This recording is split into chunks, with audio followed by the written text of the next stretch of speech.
Okay, Tori, thanks very much. And the real deal tonight on aggressive debt collectors who are hounding Capital Region residents both on the phone and through the mail.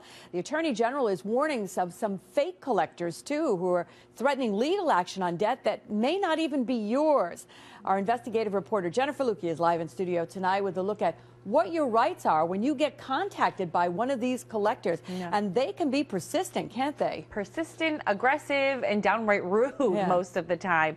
First and foremost, you have to be skeptical. Often collectors, as we said, are aggressive, and they make threats about what will happen if you don't pay the debt. But here in New York, there are very strict rules about what they can and cannot do, and what you have to pay and what you don't.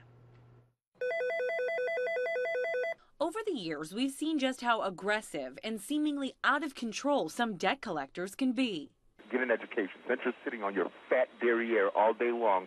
Michelle Minton was stunned when she got that message. A collector followed up with a 45-minute phone call about a $4,400 bill she says didn't really exist. If you get off the phone with me, that's it. The sheriffs will be there and your kids. DSS will come for your kids. And collectors don't just call anymore either. They're using social media to try and track you down too.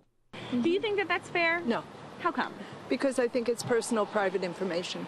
So what's the real deal here? Just how much damage can these collectors do to your credit? First thing I would recommend is checking your credit report to see if there's any information on there about the whoever holds the debt and if that's something that you recognize as being yours.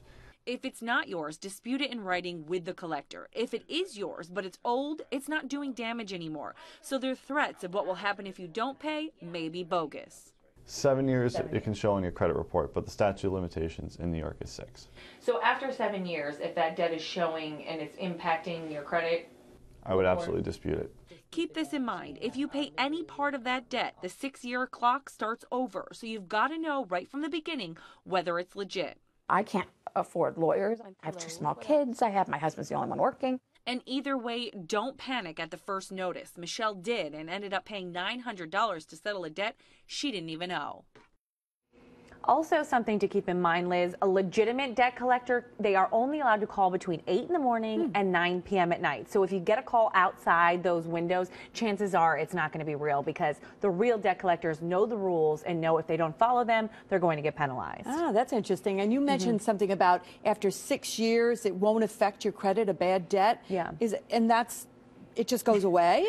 Yeah, it seems kind of hard to believe. The way the law is written here in New York, that is the case. The bad debt can and does impact your credit during those 6 years. It's going to really hurt your credit report and your credit score when it's still active.